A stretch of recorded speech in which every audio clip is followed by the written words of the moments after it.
Boa noite, irmãos. Estamos aqui para o nosso culto vespertino. Começando algumas informações, ontem tivemos aqui, na parte da manhã, houve reunião de oração. Ao mesmo tempo também houve o trabalho dos homens que estiveram no quinto andar a ajudar nas obras e manutenção no quinto andar. Da parte da tarde, por volta das 6h30, houve um filme que os jovens puderam assistir e também ao mesmo tempo estava a decorrer ainda o ensaio do coral. Coral esse que hoje foi para Catanhede, o aniversário da igreja de lá. Neste momento já devem estar a regressar. Esperemos que tenha corrido bem, ainda não foi possível obter informações. Vamos orar para que estes irmãos que receberam a mensagem possam ser impactados por aquilo que eles ouviram. Também queríamos lembrar agora atividades que vão acontecer nos próximos tempos. No próximo fim de semana, dia 4 e 5 de novembro, temos a conferência missionária. Dia 4 começa de manhã, por volta das 10, se não estou em erro, e vai decorrer também à tarde, vai haver almoço, mas é preciso fazer inscrição. Depois também temos um projeto que se inicia no dia 4 de novembro, é um projeto de oração, chama-se Projeto Juntos e serão 21 dias de oração. Há um kit de oração que está a ser distribuído pelo João Paulo Malucelli e pelo Fábio Kepler.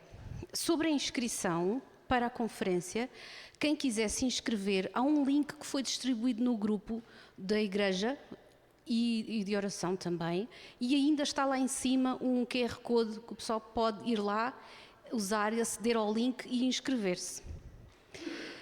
No dia 18 de novembro, por volta das 3h30, não é? Temos a festa do pijama para as nossas crianças mais pequenas, dos 3 aos 5, ainda não tiveram uma atividade específica para elas e vão ter aqui nesta tarde. Vai ser projetado um filme, 10 minutos, para elas poderem assistir e temos ali um momento de louvor, um trabalho manual, um tempo agradável para as crianças neste dia. Será a festa do pijama, como o nome indica, eles podem trazer o pijama. E então esperamos que seja um bom momento. Isto também é preciso fazer a inscrição e também há um link que foi distribuído para se fazer essa inscrição. Dúvidas podem falar com a Raquel Catucho, que está ali sentada. Penso que é tudo neste momento. Uma coisa muito importante, já me esquecia. Hoje, como estamos a celebrar o Dia da Bíblia, de manhã tivemos uma EBD comunitária. Quer isto dizer que juntámos todas as classes menos das crianças e pudemos assistir a uma EBD em que teve as questões arqueológicas por base, pensando se temos de facto a certeza que este texto que temos é o original e como é que podemos ter a certeza que aconteceu. Foi dado pelo Gabriel Venturini de Sousa no horário da escola dominical. À tarde tivemos o irmão Timóteo Cavaco, que nos veio falar sobre a Bíblia em português, o percurso da Bíblia, como é que a Bíblia chegou até nós em português. Foi muito interessante ouvirmos estas palestras, que também foram gravadas. Quem não pôde assistir, pode assistir mais tarde. Se não estou em erro, a partir da manhã será lançado o link onde vão ter acesso a essas gravações. Como hoje é dia da Bíblia e da Reforma, nós queremos que os irmãos tenham a oportunidade de escrever o vosso versículo preferido ali naquele painel. Lá fora tem uns papéis assim, deste tamanho, são coloridos, não têm nenhum significado especial. São vários papéis assim, deste tamanho, onde podem escrever o vosso versículo preferido. Convém que ponham também o nome, o versículo, a passagem bíblica e o vosso nome, para depois colarmos ali no painel. E fica ali afixada em memória de como a Bíblia, ela impacta e transforma as nossas vidas. Sendo assim, vamos nos preparar para o culto que vai começar.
Vamos então fazer a nossa leitura bíblica. Vai ser projetado ali uma leitura que é baseada em Romanos 1.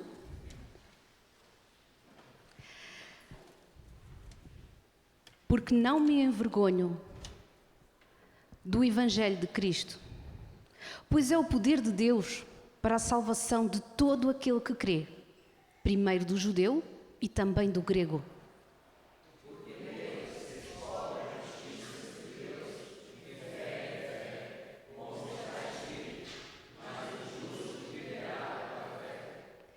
Porque todos pecaram e destituídos estão da glória de Deus.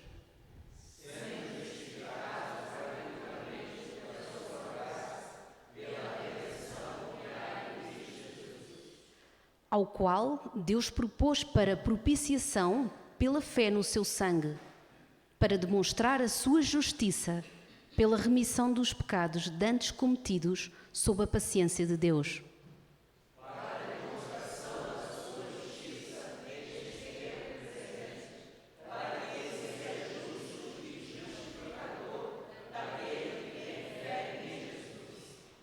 Tendo sido, pois, justificados pela fé, temos paz com Deus, por nosso Senhor Jesus Cristo. Também temos entrada esta graça, na qual estamos firmes, nos gloriamos na esperança da glória de Deus. Amém. Vou chamar o grupo de louvor aqui à frente.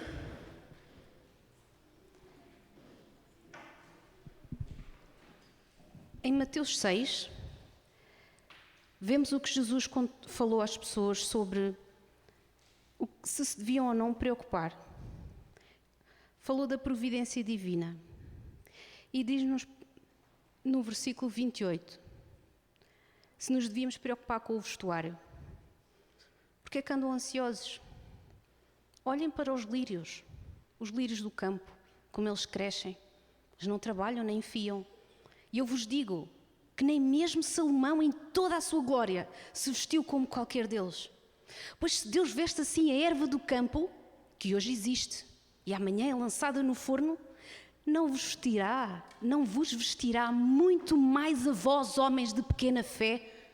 Não andeis ansiosos, não andeis inquietos, dizendo que comeremos, ou que beberemos, ou o que é que vestiremos? Porque todas essas coisas os gentios procuram. De certo, vosso Pai Celestial bem sabe que necessitais de todas essas coisas. Mas buscai primeiro o reino de Deus e a sua justiça, e todas essas coisas vos serão acrescentadas. Não vos inquieteis pelo dia da manhã, porque o dia da manhã cuidará de si mesmo, basta cada dia o seu mal. Buscai primeiro o reino de Deus.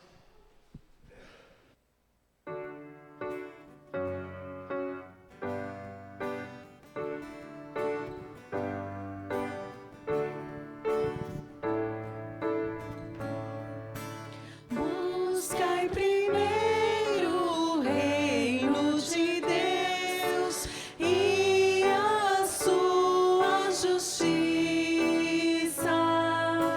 e todas as coisas vos serão acrescentadas.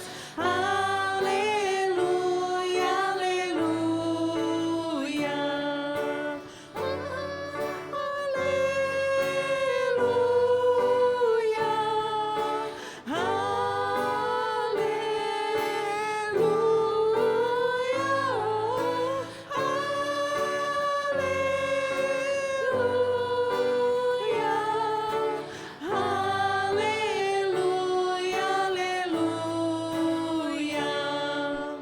Nem só de pão o homem viverá, mas de toda palavra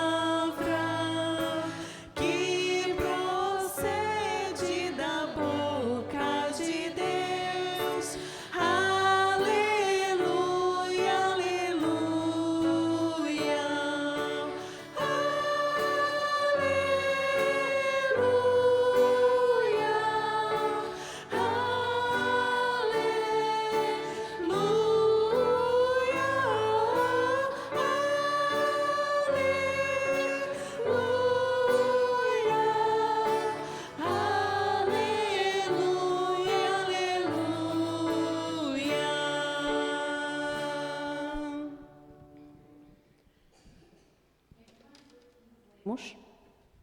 Em Romanos 8,15 lemos: porque não recebestes o espírito de escravidão, para outra vez estardes em temor, mas recebestes o espírito de adoção, de filhos, pelo qual clamamos: Abba, Pai.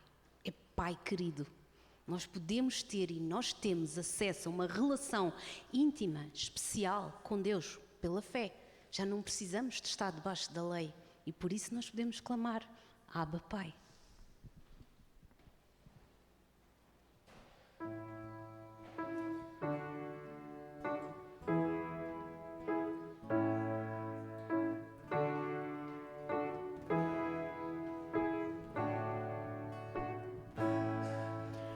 Abba, Pai, faz-me ser somente teu.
pedir à irmã Filomena para orar agora por nós.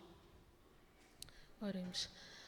Pai, te agradecemos porque podemos cantar Abba Pai, porque sabemos que tu cuidas de nós a cada dia e que nós podemos confiar em ti e que mesmo que no momentos de circunstâncias nós possamos buscar primeiro o teu reino e aquilo que tu tens para nós, Pai, que nós possamos fazer a tua vontade e aquilo que é suposto nós fazermos, Pai, possamos meditar na tua palavra e entender aquilo que tu tens para nos dizer, Pai. Prepara os nossos corações, Pai, mesmo que possamos estar tristes, mas possamos confiar em ti, Pai. Esta é a nossa oração, em nome de Jesus Cristo. Amém. E vamos aproveitar este momento que ainda não está frio, mas já vai ficando, para nos podermos abraçar uns aos outros e podemos cumprimentar neste momento.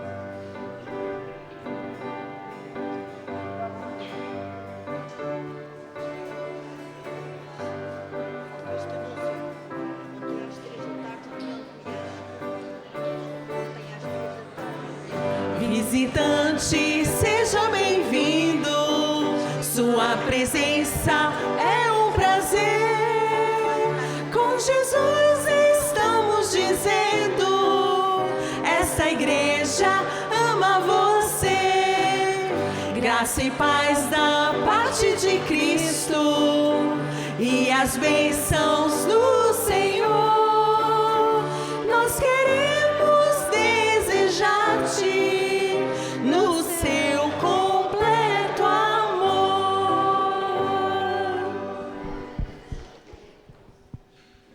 Queria pedir aos que são visitantes na primeira vez para ficarem de pé, se faz favor.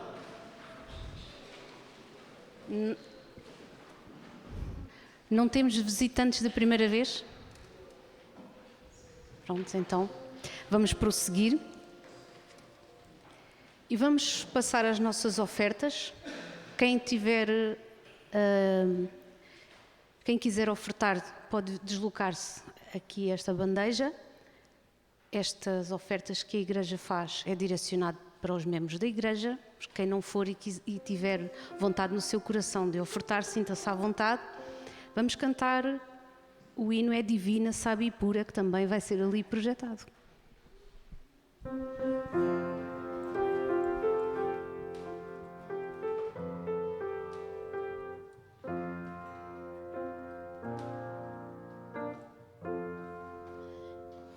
É divina, sábia e pura a palavra do Senhor e corrige a vida impura do perdido pecador. Do Senhor a majestade, neste livro eu posso achar fonte viva de verdade. Os meus passos vêm guiar. São prudentes os conselhos do meu Mestre e Salvador e me mostram como espelhos que sou mau, sou pecador, mas que o sol resplandecente, os preceitos de Jesus iluminam nossas mentes com radiante e clara luz. Livro santo e verdadeiro que me ensina o amor de Deus, é precioso companheiro na jornada para os céus. Nele sempre meditando, quero a Cristo obedecer, os pecados evitando, seus ensinos vou viver.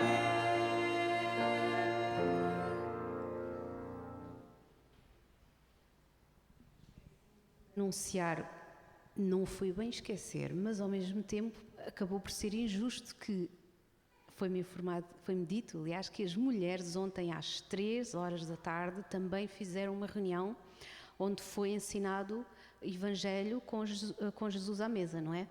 E com lições práticas. portanto temos este motivo de gratidão.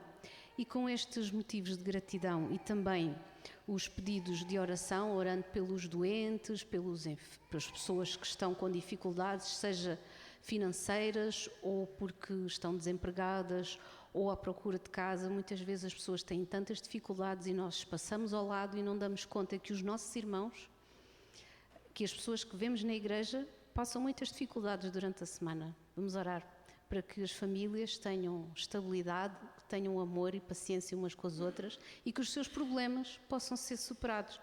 Oremos também pelo coral que está a chegar de Catanhedo, o coral da nossa igreja. Foram cantar aquele musical Vida e Luz, devem estar neste momento de regresso. Esperemos que tudo corra bem e que cheguem em paz às suas casas. Vou pedir ao irmão Desidério que faça esta oração connosco, agradecendo também pelas ofertas e que Deus possa abençoar. Oremos.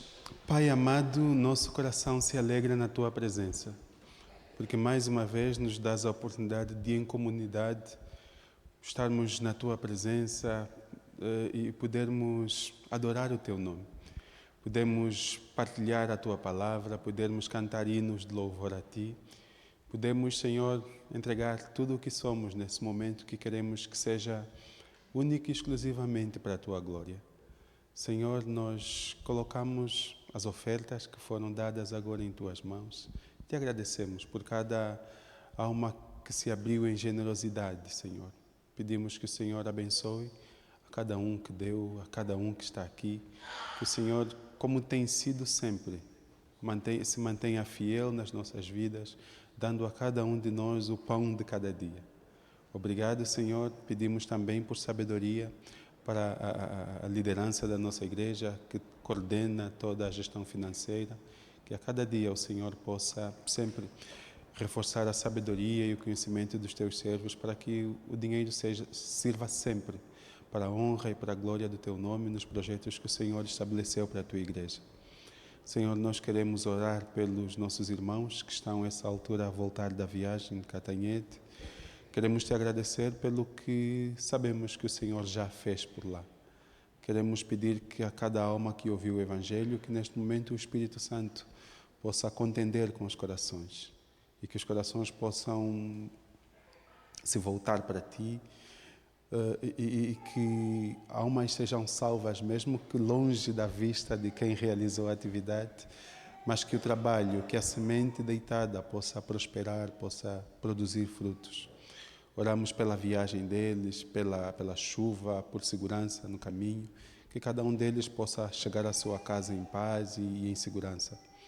Senhor, oramos pelos doentes da nossa igreja, oramos pelos necessitados, oramos por todos aqueles que nesse momento sofrem por alguma razão. Que a cada um, Senhor, se manifeste como o Deus que provê, como o Deus que cura, como o Deus que resolve qualquer situação. Oramos também por aqueles a quem o Senhor, de certo modo, quer que passem alguma experiência, porque o Senhor tem um propósito específico para com isso. No nome de Jesus, oramos para que o Senhor os dê perseverança e os ajude a suportar. Pai, nós Te agradecemos também pelo dia que hoje comemoramos, pela liberdade de abrirmos a Tua palavra e de podermos ler e de podermos meditar nela e de podermos ser edificados. Oramos pela vida das milhares de pessoas que entregaram a si mesmo, entregaram toda a sua vida à causa da tradução da Bíblia. Pedimos que o Senhor os abençoe, abençoe as suas famílias, que o Senhor os mantenha fiéis. Oramos por todos os ministérios que em todo o mundo se dedicam a isso, se dedicam a reproduzir, a traduzir, a propagar, a divulgar, a espalhar a Tua palavra, Senhor. Ajuda-nos, nós também, a nos mantermos fiéis a tudo que aprendemos nesse livro. A partir deste momento em que vamos ouvir a Tua palavra sendo pregada, que os nossos corações se abram, que as nossas mentes sejam receptivas ao Evangelho e que ele possa produzir frutos dentro do nosso coração. É essa oração que fazemos no nome de Jesus. Amém. Amém. E agora vou chamar o irmão Timóteo, que nos vai deixar a mensagem de hoje. Obrigada.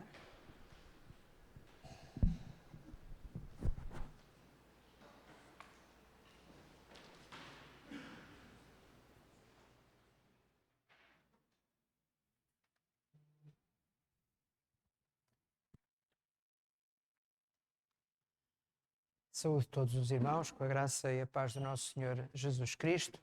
Temos estado hoje numa jornada muito importante na nossa Igreja, em torno deste texto que é fundacional e fundamental para a nossa vida individual, como crentes em Cristo, mas também para a nossa vida comunitária, como igrejas que procuramos refletir a glória de Deus. Temos estado assim a celebrar o Dia da Bíblia e, como os irmãos sabem, esta celebração vem a propósito de uma data muito importante, embora pouco mencionada no nosso país, porque de facto não temos essa tradição histórica, mas que tem a ver precisamente com aquele que, pelo menos simbolicamente, é considerado o início do movimento da Reforma Protestante. E estamos a falar concretamente do dia 31 de outubro, evocando precisamente esse grande acontecimento no ano de 1517, quando Martinho Lutero publicou as suas 95 teses contra as indulgências. Ou melhor, não era contra, mas em que ele discutia, em que ele refletia sobre o poder e a eficácia das indulgências. De facto, aliás, como esta manhã já foi mencionado, infelizmente no nosso país, nos últimos anos, importou-se uma outra celebração no dia 31 de outubro, que tem muito pouco a ver com a nossa cultura. Pode-se também argumentar que a Reforma Protestante, nunca tendo penetrado no nosso país da maneira como penetrou noutros países do centro e norte da Europa, também não terá esse significado, mas a verdade é que nós muitas vezes estamos disponíveis a receber outro tipo de celebrações e estas que de facto são mais relevantes acabam por não ter valor na nossa cultura. Mas não é assim em todo o lado. Por exemplo, o dia 31 de outubro é mesmo feriado em alguns países e particularmente em alguns Estados federados na Alemanha, onde surgiu este movimento. Mas também na América do Sul, onde tem crescido muito o movimento evangélico, particularmente nos últimos séculos e mais concretamente desde o século passado. É interessante porque dois países, o Chile desde 2009 e o Peru desde 2017, adotaram o dia 31 de outubro também como feriado nacional. E poderíamos dizer, bem, mas Portugal é um país de maioria católica, de tradição católica, por isso não faz sentido para a maioria da população celebrar-se este dia. Mas é curioso que na Eslovénia, que é um pequeno país do centro da Europa, que também é de maioria católica, e eles celebram também este dia a nível nacional. Claro, noutros países onde essa tradição é mais relevante, como a Suíça ou mesmo a Áustria, que também, não sendo um país de maioria católica, tem uma forte presença protestante, embora não seja um feriado oficial, é considerado um dia importante de celebração para todas as igrejas evangélicas no país. No Brasil, desde 2016, foi estabelecido oficialmente o Dia Nacional da Proclamação do Evangelho, precisamente no dia 31 de outubro, e obviamente que se pode perceber esta ligação, embora não seja formalmente considerado o Dia da Reforma, mas ao se atribuir esta designação de Dia Nacional da Proclamação do Evangelho, de facto é feita essa ligação. Portanto, esta ligação entre o movimento da Reforma e a Bíblia é perfeitamente legítima, porque embora naturalmente a Bíblia esteja muito para além de qualquer teologia, mas foi a Reforma Protestante que deu relevância, deu centralidade, ou voltou a dar relevância e centralidade àquela que para nós cristãos é a palavra de Deus. E de facto, para além deste simbolismo, se quisermos, religioso, espiritual, há também toda uma dimensão que nós podemos dizer cultural, uma dimensão até mesmo económica e social que não pode passar despercebida, mesmo num país como o nosso, em que essa realidade não foi tão presente no século XVI. Basta perceber que as igrejas protestantes, as igrejas evangélicas de língua portuguesa, no nosso país, em Portugal, só viriam a ser uma realidade efetiva no século XIX, portanto, muitos séculos depois deste movimento se ter iniciado na Europa Central e na Europa, com mais predominância na Europa Central e na Europa do Sul. E, obviamente, que evocar a reforma, evocar este movimento, é também evocar aquele que podemos considerar o seu protagonista, Martinho Lutero. Martinho Lutero, ele de certa forma também um produto da época em que viveu, e isso também o fez despertar para muitas das realidades e dos incómodos que essa situação, tanto ao nível, digamos, da própria Igreja, como a um nível mais amplo, a um nível social. Portanto, nós não podemos de facto dissociar Martinho Lutero deste movimento. Mas a verdade é que já passaram mais de 500 anos. Eu lembro-me quando era criança, olhava para certas datas com algo que demoraria muito tempo a alcançar. Uma delas era o ano 2000, e vejam há quantos anos já passou o ano 2000, já estamos quase a chegar ao fim de 2023. Mas outra data que eu sempre aguardava com grande expectativa era a data em que se celebrariam os 500 anos da Reforma Protestante. Também já passou. Foi em 2017 que passaram 500 anos desta data tão simbólica. Estamos agora já a celebrar os 506 anos, mas ao mesmo tempo também este distanciamento histórico, este distanciamento cronológico, também nos permite olhar, se calhar, com mais maturidade para tudo aquilo que se passou na Europa e, enfim, com repercussões por todo o mundo nos séculos, nas décadas e nos séculos seguintes, precisamente começando em 1516. E por isso, se queremos de facto contribuir para preservar a memória de Lutero, a memória das suas lutas, a memória das suas considerações e das suas interpelações, e não só de Lutero, mas também de outros grandes reformadores, eu penso que o melhor é não nos envolvermos em atitudes muito ufanas e de grandes celebrações sem sentido, mas o melhor é, de facto, prescrutarmos os seus exemplos de simplicidade, mas fundamentalmente e principalmente do apego à palavra de Deus e aos fundamentos da doutrina cristã. Eu penso que Lutero, pelo menos isso não está demonstrado tanto nos seus escritos como nos escritos daqueles que os acompanharam, alguma vez pensou ter a relevância que viria a ter para a história do seu país e, enfim, para a história da Europa e para a história do mundo. E penso que são sinceras as suas palavras quando quase no fim da vida ele disse: eu não fiz nada, a palavra fez tudo. E eu penso que este é talvez um dos melhores exemplos que nós podemos encontrar em Lutero. Nós, geralmente, olhamos para as grandes figuras da história mundial e nós sabemos que eles sempre se tornaram alguma coisa importante. Não é? Alguém que faz uma revolução, geralmente, em termos políticos, geralmente torna-se presidente de um país, torna-se primeiro-ministro, torna-se líder desse país. Alguém que faz uma revolução, mesmo em contexto eclesial, dentro de uma igreja, geralmente pode-se tornar pastor, pode-se tornar bispo. É curioso, não sei se nós temos plena consciência disto, mas Lutero nem um pequeno pároco se tornou. Ele chegou a participar na ordenação de bispos luteranos e ele nunca foi bispo. Não sei se têm consciência disto. A igreja luterana tem bispos, não é? Mas Lutero nunca foi bispo da sua igreja. Ele sempre quis ser o professor Martinho, como era conhecido, ou o doutor Martinho, Martinho Lutero, como ele era muitas vezes conhecido.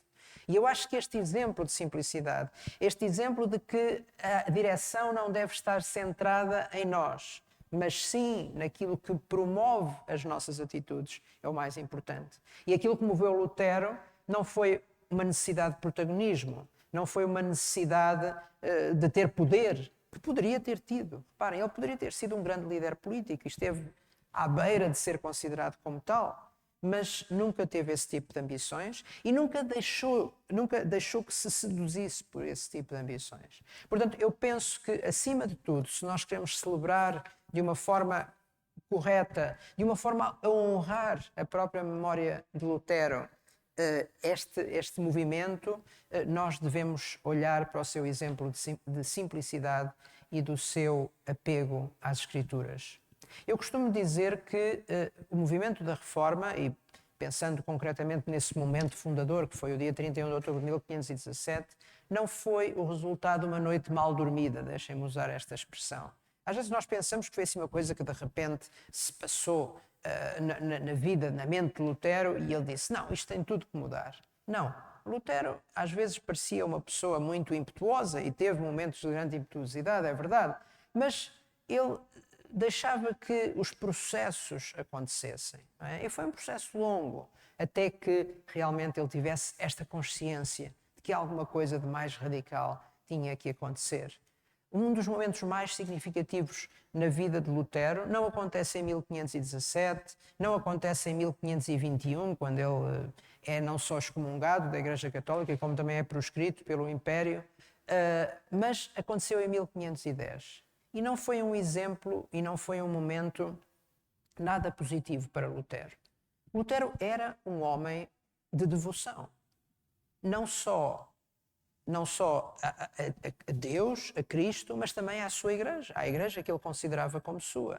Mas em 1510, num conjunto digamos, de situações que não vale a pena agora estar a escalpelizar, ele acaba por ir à cidade de Roma, não é? Como é óbvio, naquela altura não era tão fácil viajar como hoje, mas ele acaba por ir à cidade de Roma e, curiosamente, isto é também uma ironia da história, acaba por ser a única vez que ele esteve em Roma, portanto, ele, depois de iniciado o movimento da Reforma Protestante, ele nunca mais visitou Roma, e essa visita causou-lhe uma profunda perturbação.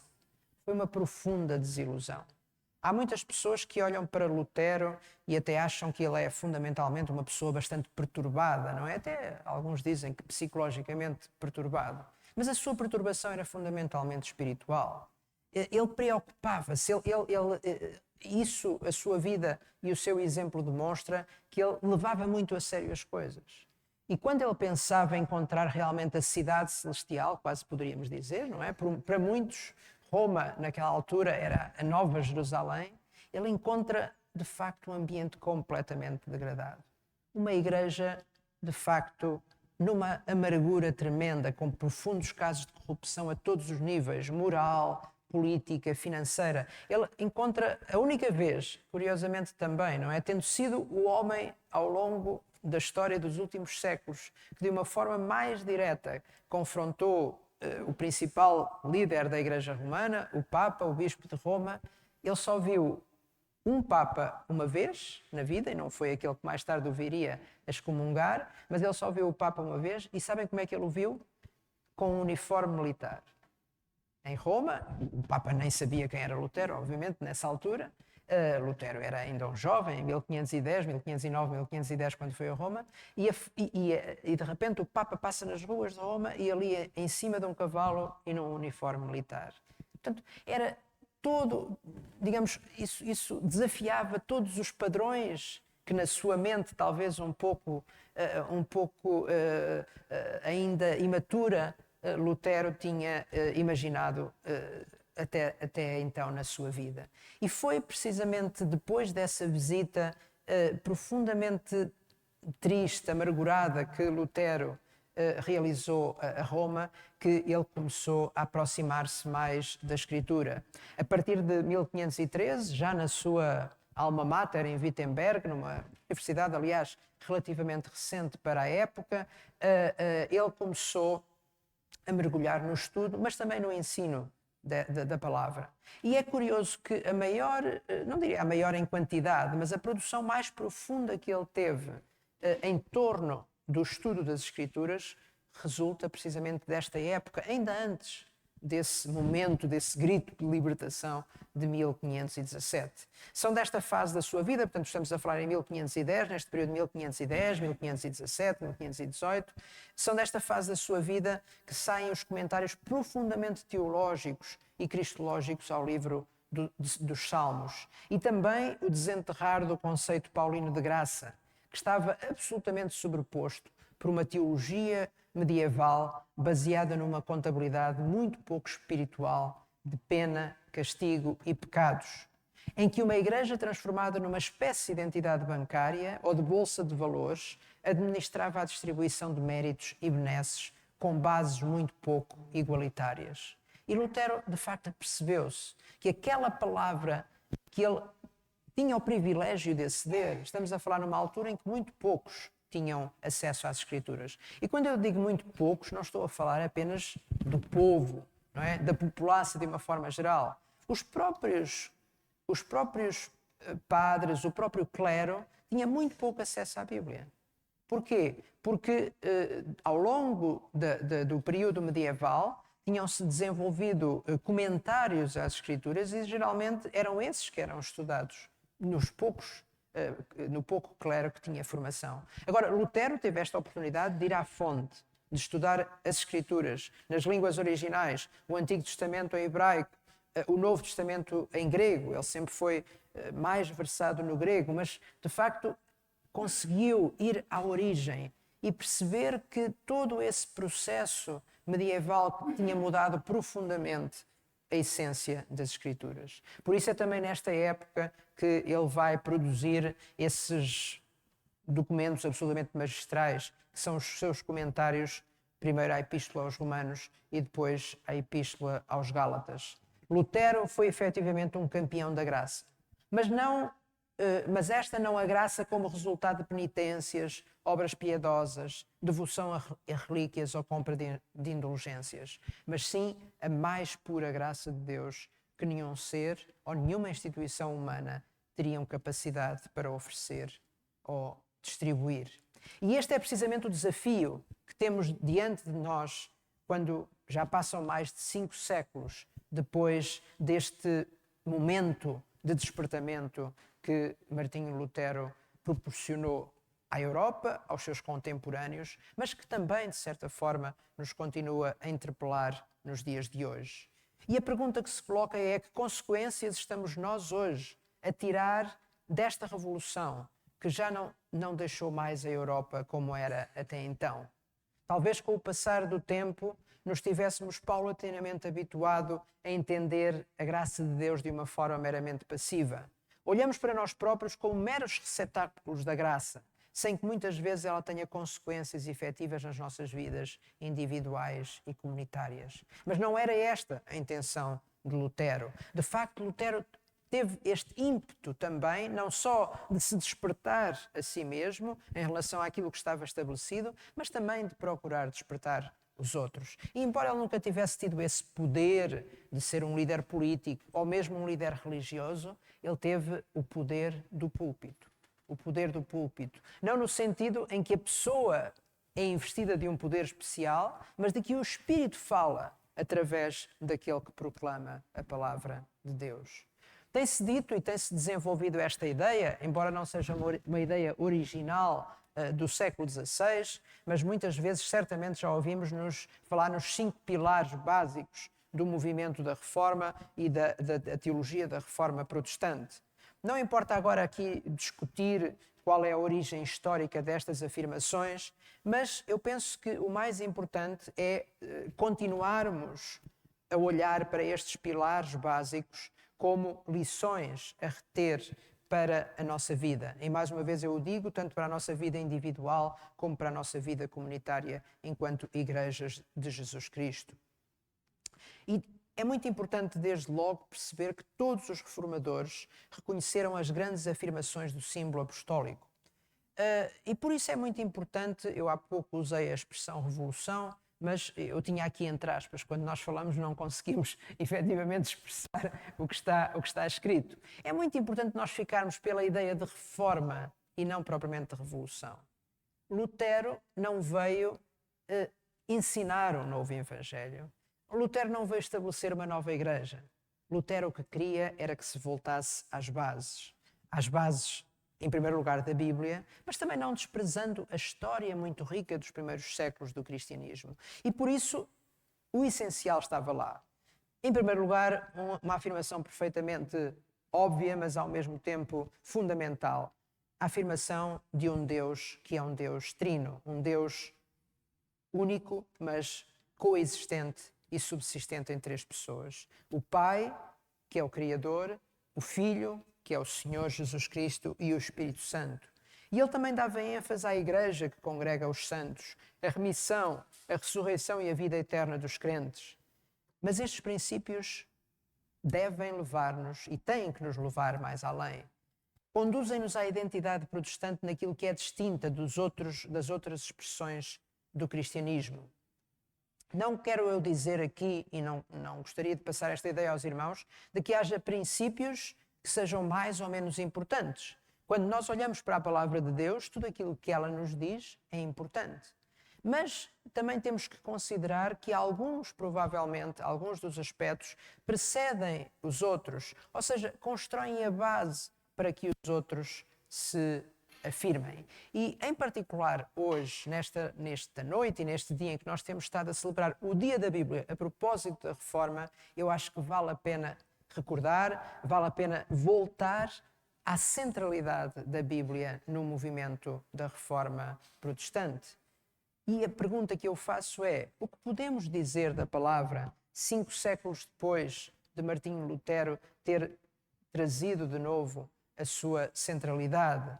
O que podemos dizer, naturalmente, cerca de 2000 anos depois desta palavra estar completamente acessível para nós, pelo menos desde que o processo de revelação, de inspiração, ficou completo. Estamos ainda nós em condições de acreditar no poder da palavra? Reparem, o movimento da Reforma Protestante começou porque Lutero pôs em causa o poder das indulgências. É curioso. E ele, em 1517, Lutero ainda não tinha uma teologia da palavra perfeitamente construída.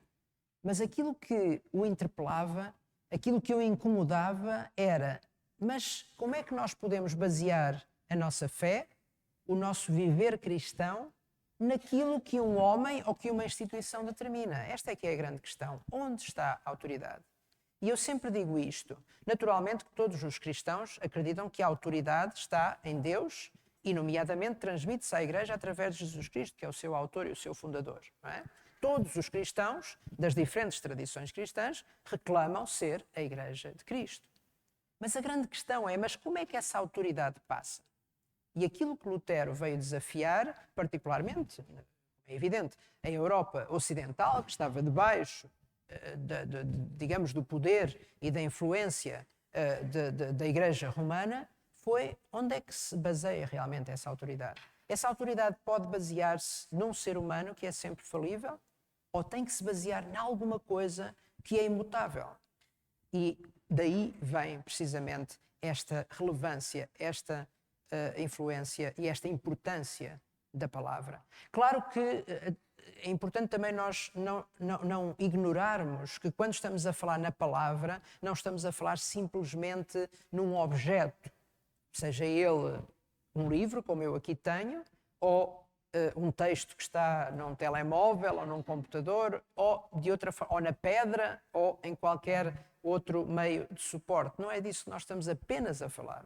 Estamos a falar nesta sinergia que tem que existir e que existe claramente entre a palavra viva, que é Jesus Cristo, e a expressão dessa palavra viva, que é a palavra escrita, perfeitamente traduzida, agora não estou a dizer para as nossas línguas, mas transmitida tal como Deus quis que ela fosse transmitida. E por isso, em breves momentos, eu gostava que nós fizéssemos uma reflexão sobre o poder, a eficácia, o valor, a centralidade, a autoridade desta palavra, baseada em três textos bíblicos que apontam também para 3 características que são importantes reter quando passam mais de 5 séculos sobre este grito de alerta que Lutero nos trouxe. Em primeiro lugar, eu gostava que lêssemos e que nos reportássemos ao Antigo Testamento, no livro do profeta Jeremias, um texto muito, eu diria, muito quase diria cinematográfico, um texto que nos é aqui descrito de uma maneira muito, com uma imagem muito forte. Jeremias capítulo 36, e eu vou ler entre os versículos 20 e 26. Jeremias capítulo 36, dos versículos 20 a 26. E diz assim a palavra do Senhor: E foram ter com o rei ao átrio, mas depositaram o rolo na câmara de Elisama, o escriba, e anunciaram aos ouvidos do rei todas aquelas palavras. Então enviou o rei a Jeudi para que trouxesse o rolo. E Jeudi tomou-o da câmara de Elisama, o escriba, e leu-o aos ouvidos do rei e aos ouvidos de todos os príncipes que estavam em torno do rei. Estava então o rei assentado na casa de inverno pelo 9º mês, e estava diante dele um braseiro aceso. E sucedeu que, tendo Jeudi lido 3 ou 4 folhas, cortou o rei com um canivete escrivão e lançou-o no fogo que havia no braseiro, até que todo o rolo se consumiu no fogo que estava sobre o braseiro. E não temeram, nem rasgaram os seus vestidos, o rei e todos os seus servos que ouviram todas aquelas palavras. E posto que Elnatã e Delaías e Esmarias tivessem pedido ao rei que não queimasse o rolo, ele não lhe deu ouvidos. Antes deu ordem o rei a Jeramiel, filho de Amaleque, e a Seraías, filho de Asriel, e a Selemias, filho de Abdiel, que prendessem a Baruque o escrivão e a Jeremias o profeta. Mas o Senhor tinha-os escondido. Nós sabemos, logo desde dos primeiros textos no Antigo Testamento, e ainda hoje confesso que não fixei, mas o pastor Gabriel disse os milhares de vezes em que a palavra assim diz o Senhor ou alguma expressão semelhante são expressas na palavra de Deus. Mas a palavra, de facto, é primeiramente anunciada naturalmente de uma forma oral, geralmente através dos profetas de Deus, mas em nome de Deus. Claro que depois do registro oral se passou para o suporte escrito por ação do Espírito Santo, naquilo que os teólogos chamam de inspiração, e assim mais facilmente se transmite de geração em geração, anunciando a novidade do Evangelho aos que ainda não creem e iluminando o caminho dos crentes. Naturalmente era muito importante que esta palavra ficasse preservada num registro material para que nós não estejamos a ouvir a voz de Deus de cada vez que essa palavra é transmitida. Mas para isso é também necessário que a palavra seja preservada. Nós muitas vezes, naturalmente, e quando tratamos dos temas ligados à doutrina da Bíblia, aquilo que os teólogos chamam de bibliologia, falamos muito nestes conceitos do que é revelação, do que é inspiração, do que é iluminação. Mas a palavra também tem que ser naturalmente preservada. Não podemos ignorar o verdadeiro milagre que é a preservação da palavra ao longo de tantos milénios e sob as mais adversas condições. Nós, de facto, poderíamos destacar muitos exemplos dos ataques à integridade da Bíblia, não só da sua integridade enquanto texto de revelação, texto revelado por Deus, mas também à sua integridade física, no sentido das tentativas que tem havido ao longo dos séculos e milénios para destruir esta palavra. Mas este episódio que nós aqui acabamos de ler, em Jeremias capítulo 36, é, curiosamente, um episódio dentro da Bíblia que nos fala sobre este ataque à própria Escritura. Claro que de uma passagem muito particular no livro do profeta Jeremias, portanto, um texto que o próprio profeta Jeremias já tinha escrito. Não temos agora tempo para ver todos os detalhes, mas eu há pouco dizia que esta passagem tem até algo de teatral, de cinematográfico. Eu não sei se perceberam nesta rápida leitura que eu fiz, mas no versículo 23, reparem digamos, a voracidade com que o rei lançou procurou destruir a palavra. E há este detalhe curioso que nos é descrito aqui no livro do profeta Jeremias. Ele, em primeiro lugar, cortou com um canivete e depois lançou no fogo. Ou seja, ele queria ter a certeza de que aquela palavra não podia ser preservada. Não só rasgou, cortou, como também lançou no fogo. Bem, só este texto daria para muitas considerações. Mas, embora não tenha lido, os irmãos sabem qual foi o resultado, não é? O Senhor voltou a falar a palavra e ela ficou escrita, e por isso nós a podemos ler. Portanto, nós não só podemos ler este episódio em que a palavra procurou ser destruída, como também temos a garantia de que ela voltou a ser escrita e está aqui disponível para nós a lermos. Poderíamos usar muitos outros exemplos ao longo da história, mas este é um exemplo talvez muito lúcido e muito claro de que a palavra do Senhor será para sempre preservada.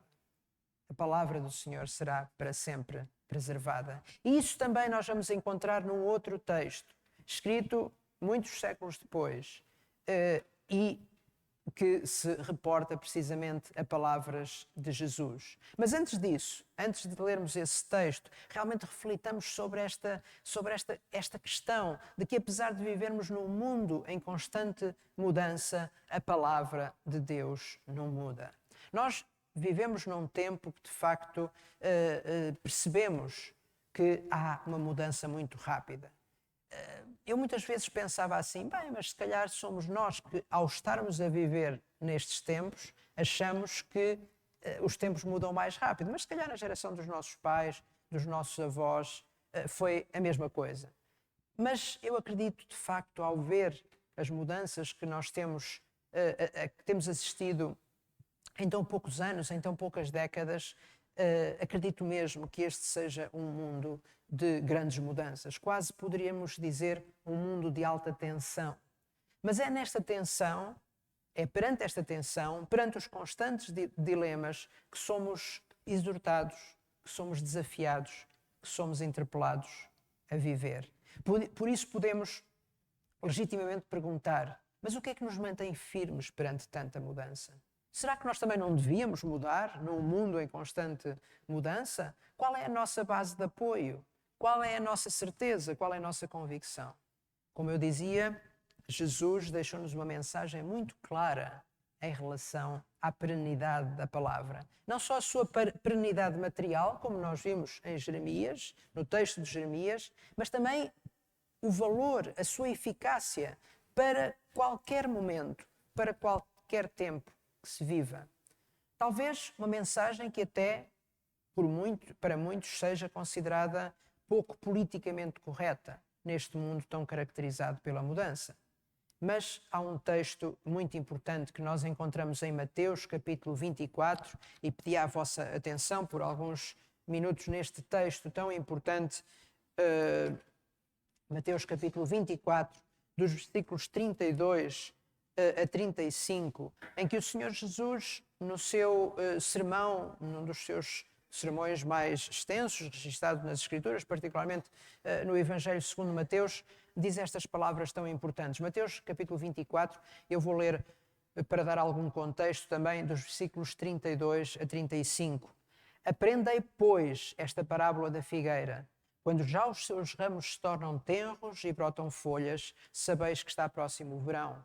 Igualmente, quando virdes todas estas coisas, sabei que ele está próximo às portas. Em verdade vos digo que não passará esta geração sem que todas estas coisas aconteçam. E depois, esta afirmação absolutamente central para garantir a perenidade e a eficácia constante da palavra de Deus. O céu e a terra passarão, mas as minhas palavras não hão de passar. E é Jesus que está a falar. É Deus que está a falar. Portanto, ele não está a falar apenas destas palavras, mas de toda a palavra de Deus. Bem, compreendamos que a própria Bíblia contém inúmeras referências ao caráter passageiro da vida humana e, enfim, de todas as coisas criadas. Não estamos a ignorar que o mundo, como dizia Camões, é um mundo em constante mudança, não é? Porém, esta garantia de que há uma dimensão acima das coisas, que são por natureza relativas e efêmeras, é que perturba o ser humano contemporâneo, que se habituou e que quase diria se rendeu ao dogma da relatividade. Na sua ânsia de negar quaisquer possibilidades do absoluto, muitas vezes o homem atual chega paradoxalmente ao conceito mais absoluto que jamais existiu. Tudo é relativo. Mas a mensagem do Evangelho apresenta uma lógica diferente, porque o céu e a terra passarão, mas as minhas palavras não hão de passar. Eu li alguns versículos antes do versículo 35 para nós percebermos melhor o contexto em que estas palavras surgem.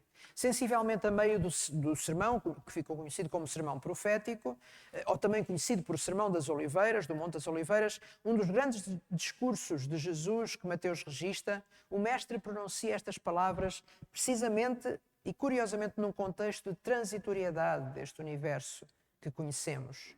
Todas as coisas criadas vão deixar a sua existência tal qual a conhecemos. É o que Jesus está no fundo a dizer, por outras palavras.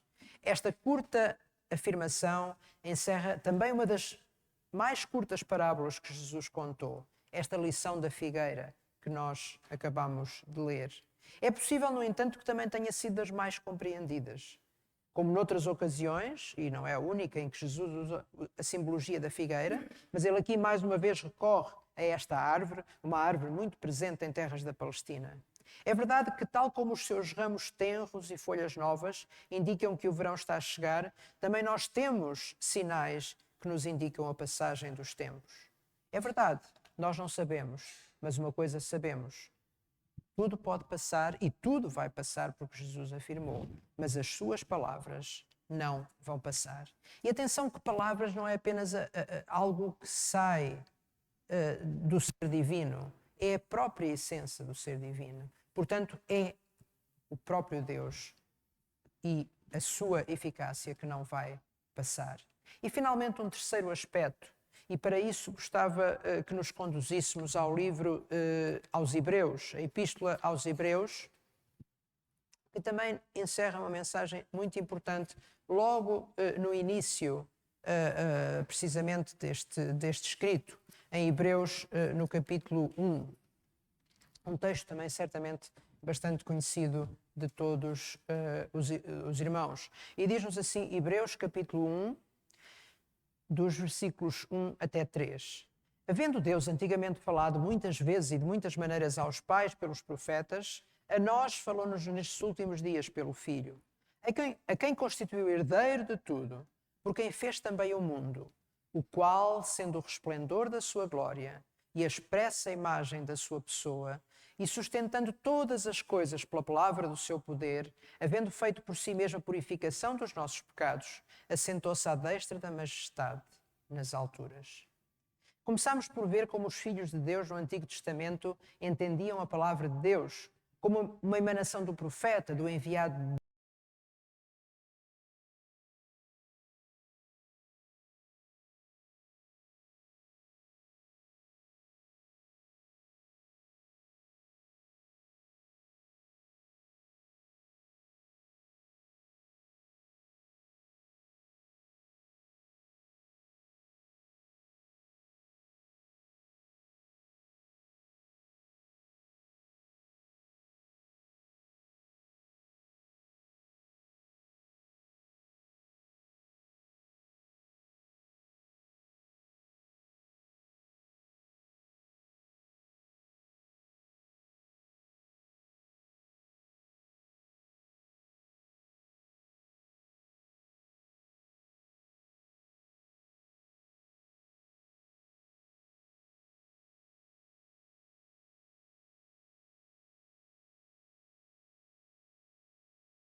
Vida eterna a todos que o aceitam e o recebem.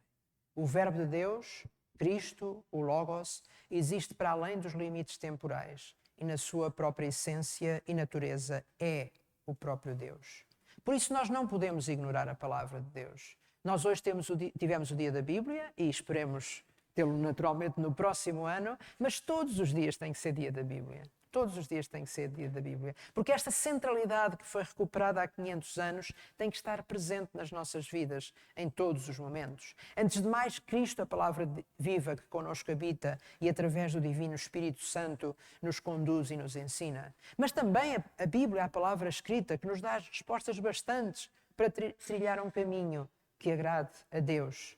Como disse um outro grande pensador cristão, anterior, naturalmente, a Lutero, um grande pensador cristão dos séculos IV e V, que foi também ele próprio uma grande inspiração para Martinho Lutero, Agostinho, fazia esta pergunta: o que é a Bíblia, senão uma carta do Deus Omnipotente, endereçada às suas criaturas, em que ouvimos a voz de Deus e vemos o coração do nosso Pai Celestial? O que é a Bíblia, senão uma carta do Deus Omnipotente endereçada às suas criaturas, em que ouvimos a voz de Deus e vemos o coração do nosso Pai Celestial? Meus irmãos, desculpem-me terminar com uma nota se calhar mais negativa, mas há muitas pessoas no nosso mundo, posso mesmo dizer milhões, dezenas de milhões de pessoas, que não têm acesso à Palavra de Deus. E não é só porque não querem, muitas até gostariam de ter, mas porque a Bíblia não está traduzida para a sua língua, ou porque não têm dinheiro para comprar um exemplar das Escrituras. Nós hoje, no nosso mundo tecnológico, até dizemos assim: mas não é preciso ter dinheiro. Nós temos um telemóvel e temos lá a Bíblia dentro, não é? Mas quanto custa um telemóvel? Ou quanto custa um computador? Ou quanto custa um tablet, não é?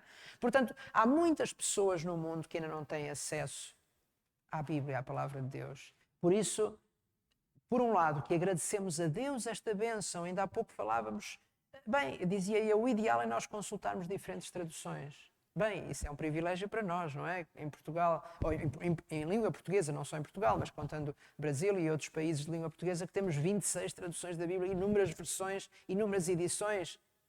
Mas e aqueles povos que nem sequer um versículo da Bíblia ainda têm traduzido na sua língua? Portanto, que o dia da Bíblia também seja um dia para agradecer a Deus pelo dom da sua palavra, por podermos tê-la na nossa língua e até em traduções e em versões diferentes, mas que possa ser também a interpelação que incomodou Lutero, que incomodou muitos outros homens e mulheres ao longo da história do cristianismo, para nós vermos Deus refletido na sua palavra. Amém. Vamos terminar o nosso culto precisamente olhando para o caráter de Deus. Eu ia pedir que o grupo de louvor pudesse vir e vamos realmente também terminar com este outro pilar da reforma. Eu não falei nos 5 pilares, naturalmente, mas penso que todos o conhecem, mas um deles, e aquele que, não sendo o mais importante, eu disse que não havia nem mais nem menos importante, mas não sendo o mais importante é, digamos, o culminar da mensagem central da Escritura. A Ele toda a glória, a Deus, somente a Deus glória. Este é um dos pilares. E por isso nós vamos então agora dar glória a Deus através das nossas vozes e terminar, ou quase terminar, o nosso culto cantando este hino ao nosso Deus.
O saber e o conhecer de Deus.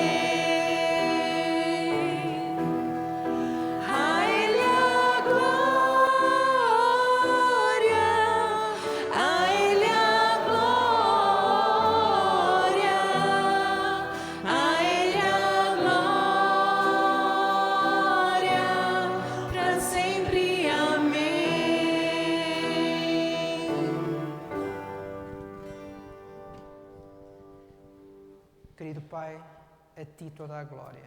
Somente a Ti toda a glória. De facto, Senhor, lembra-nos em cada dia que Tu és o Criador, Tu és o Autor da nossa vida e não só nos criaste, como também nos sustenta em cada momento das nossas vidas, Senhor. Nos momentos de maior felicidade, mas também nos momentos de maior tristeza, Tu nos sustentas em cada dia. Por isso, Senhor, que a Tua graça abunde em nós, que de facto o pecado que ainda está presente possa ser transformado na Tua graça salvadora, na Tua graça transformadora.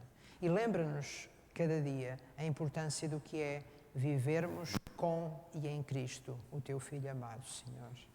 Que, de facto, todos os dias nós possamos ter a companhia da palavra viva que é Jesus Cristo, mas também desta palavra escrita que Tu deixaste para nós, que com a iluminação do Teu Espírito nos orienta, nos guia na verdade. Senhor, abençoa cada um de nós, abençoa esta igreja e todas as igrejas à volta do mundo que procuram glorificar o Teu nome. Ajuda-nos no resto deste dia e também durante esta semana, que a Tua graça possa estar sempre connosco. Em nome de Jesus. Amém.